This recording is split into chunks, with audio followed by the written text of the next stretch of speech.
श्री गुरुभ्यो नमः। हरि ओम। जयति हरिरचिन्त्यः सर्वदेवैकवन्द्यः परमगुरुरभीष्टावाप्तितः सज्जनानां निखिलगुणगणार्णो नित्यनिर्मुक्तदोषः सरसिजनयनोऽसौ श्रीपतिर्मानदो नः। नारायणं नमस्कृत्य नरं चैव नरोत्तमं देवीं सरस्वतीं व्यासं ततो जयमुदीरयेत्। सीतारमणम् आनम्य सुविद्यावित्तसिद्धये श्रीमद्भोगपुरीशस्य प्रसादं प्रार्थयाम्यहम्। मिथ्यासिद्धान्तदुर्ध्वान्तविध्वंसनविचक्षणः जयतीर्थाख्यतरणिः भासतान्नो हृदम्बरे। प्रणमत्कामधेनुञ्च भजत्सुरतरूपमं श्रीभावबोधकृत्पादचिन्तामणिम् उपास्महे। सत्याभिघ्नकराब्जोत्थान् पञ्चाशद्वर्षपूजकान् सत्यप्रमोदतीर्थार्यान् नौन्यायसुधारतान्।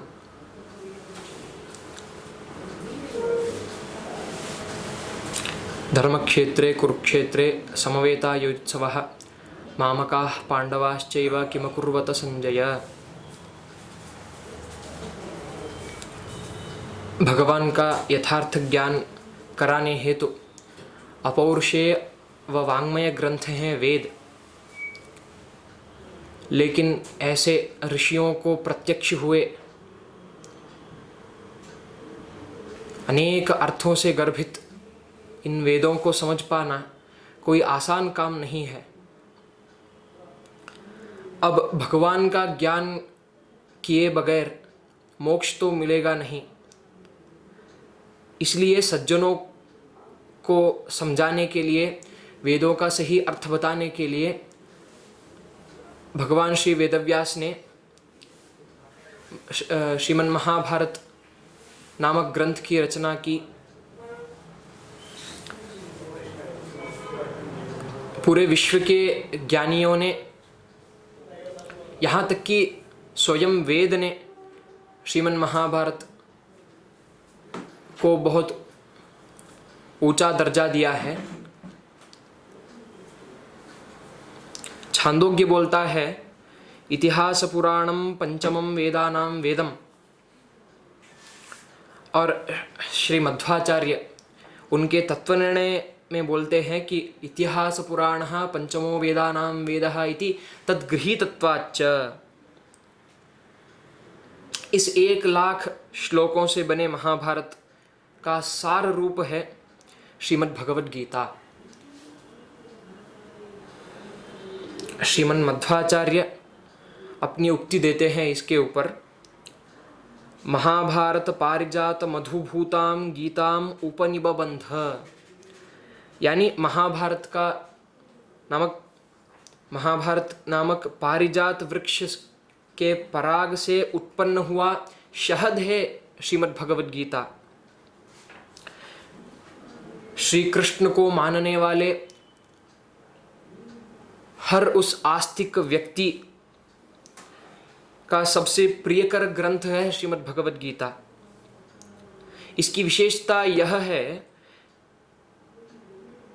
कि इसको बोला यादव कृष्ण ने अर्जुन को, इसको देखा था संजय ने, और इसका वर्णन किया था श्रीमन् महाभारत में वासिष्ठ कृष्ण ने।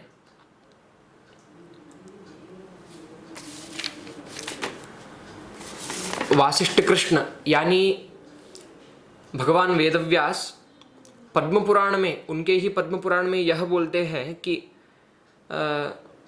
भगवद गीता मेरा ही एक रूप है, इसे इस तरह अनुसंधान किया जाए तो अच्छा होगा। यानी 18 अध्याय होते हैं श्रीमद् भगवद गीता में। पहले 5 अध्याय होंगे मेरे 5 मुख, इस रूप के 5 मुख होंगे पहले 5 अध्याय। फिर आते हैं 10 अध्याय, 6 से 15वें अध्याय होंगे मेरे पंचमुखी रूप के 10 भुजाएं, और 16वां अध्याय होगा मेरा पेट यानी मेरा उदर। रही बात 17 और 18वें अध्यायों की, तो यह होंगे मेरे चरण, मेरे पैर। इस तरह से भगवान की जीती जागती प्रतिमा हुई है भगवत गीता। पंचमुखी भगवान का वर्णन अक्सर हमें सुनने नहीं मिलता, और यह पद्म पुराण का वाक्य उन्हीं दुर्लभ प्रमाणों में से एक है। आखिर तुलना में कितना छोटा है ये गीता नामक ग्रंथ।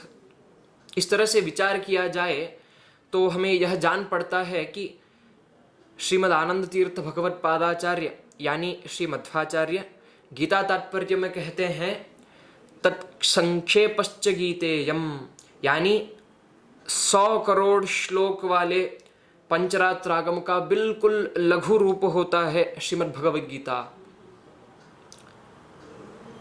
गीता और विष्णु सहस्रनाम के बिना वेदाध्ययन करके मोक्ष पाने से जो सुख मिलता है, उससे कई गुना अधिक सुख मिलेगा जब हम गीता और विष्णु सहस्रनाम का अध्ययन करके उसके साथ वेदांत अध्ययन करके तत्वज्ञान पाके मोक्ष को प्राप्त होंगे।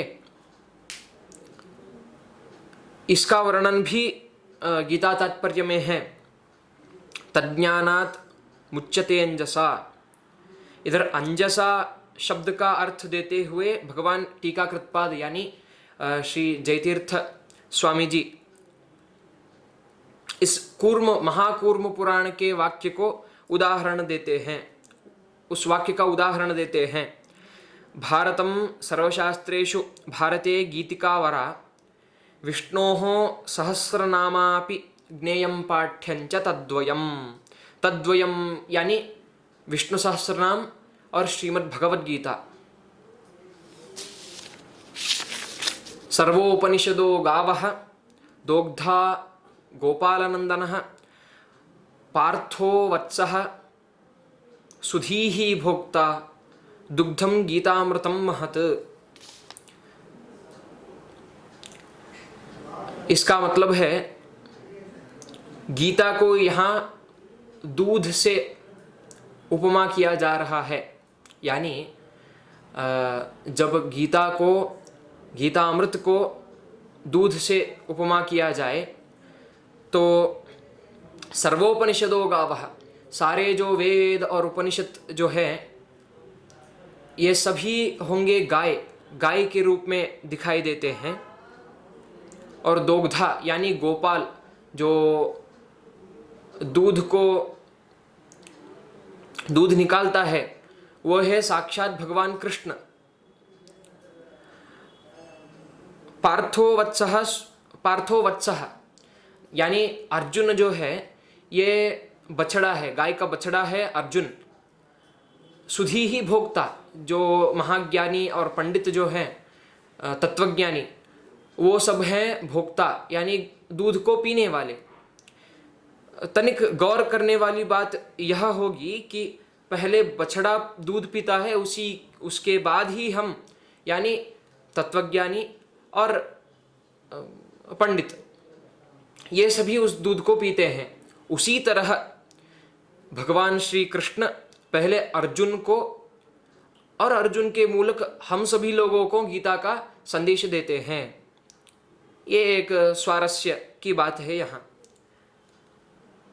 सिर्फ गीता के लिए गीता तात्पर्य और गीता भाष्य नामक 2 उद्ग्रंथों की रचना की है भगवान श्रीमद् आचार्य यानी श्री मध्वाचार्य जी ने।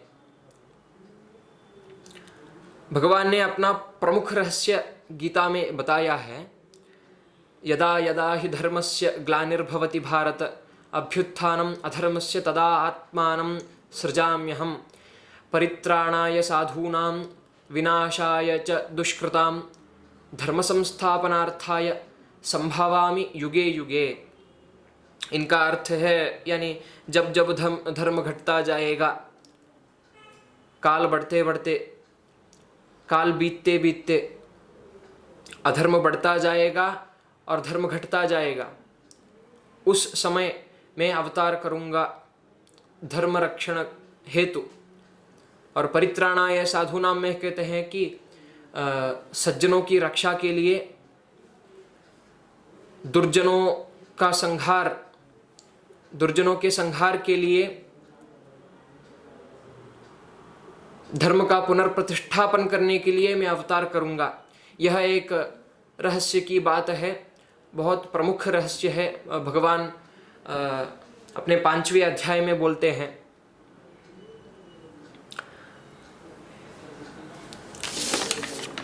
और आगे बताते हैं 9वें अध्याय में पहले श्लोक में बोलते हैं कि इदं तु ते गुह्यतमं प्रवक्ष्यामि अनसूयवे। एक रहस्य बोलूंगा अर्जुन, हे अर्जुन मैं तुम्हें एक रहस्य बोलूंगा, ये बहुत गुह्यतम है, यानी बहुत रहस्यमयी विषय है। इस तरह से जो प्रतिज्ञा की थी भगवान ने, यानी 9वें अध्याय के आद्य में जो प्रतिज्ञा की थी, उसको अनन्यं चिंतयन्तो माम ये जनाः पर्युपासते तेषां नित्याभियुक्तानां योगक्षेमं वहाम्यहम्, इस श्लोक के द्वारा समझाते हैं। यानी त्वमेव शरणं मम अन्यथा शरणं नास्ति, त्वमेव शरणं मम, इस भावना से जो इंसान भगवान की उपासना करता है, भगवान उसी की रक्षा करता है। यह एक गुह्यतम शास्त्र है। यानी ये दुर्जनों को पता नहीं चलना चाहिए, केवल सज्जनों को पता चलना चाहिए। इस वजह से गुह्यतम शब्द भगवान ने इधर प्रयोग किया है। पूरे विश्व में गीता की ही सबसे ज्यादा व्याख्यानें लिखी गई हैं। इसी तरह अनगिनत प्रमेयों, अभिप्रायों और अर्थों से समेटे हुई है श्रीमद् भगवद गीता। हमारा परम धर्म, हमारा परम कर्तव्य बनता है कि गीता को भगवान के समान पूजना। और पूजने का एक सही तरीका होगा विराजमान चक्रवर्ती, हम सबके स्वरूपोद्धारक, हमारे सर्वस्व, हमारे गुरु श्री श्री सत्यात्म तीर्थ स्वामी जी से आरंभ हुआ ये गीता अभियान, श्रीमद् भगवद गीता अभियान। ऐसे गीता अभियान जो कि हमारे स्वामी जी के स्वर्ण महोत्सव के निमित्त, उस स्वर्ण महोत्सव का अंग भी है। इस अभियान को हम सब भागी हों, इस अभियान में हम सब भागी हों। अमृतनुमा गीता यानी गीता अमृत का पान करें और हरिवायु गुरुओं के अनुग्रह के पात्र हों, ऐसी प्रार्थना करते हुए मैं समाप्त करता हूँ। श्री कृष्णार्पणमस्तु। इसी संदर्भ में गुरु की सेवा के रूप में जयतीर्थ विद्यापीठ के विद्यार्थियों ने गीतामृत नामक नया कार्यक्रम प्रारंभ करने का संकल्प किया है। इस गीतामृत को देखकर ज्ञानामृत का पान करने के लिए संस्कृति वाहिनी नामक YouTube चैनल को सब्सक्राइब कीजिए और तारीख 4 दिसंबर 2022 यानी 4/12/2022 मार्गशीर्ष शुक्ल एकादशी रविवार से प्रारंभ होने वाली गीतामृत नामक इस कार्यक्रम को संस्कृति वाहिनी में देखिए। श्री कृष्णार्पणमस्तु।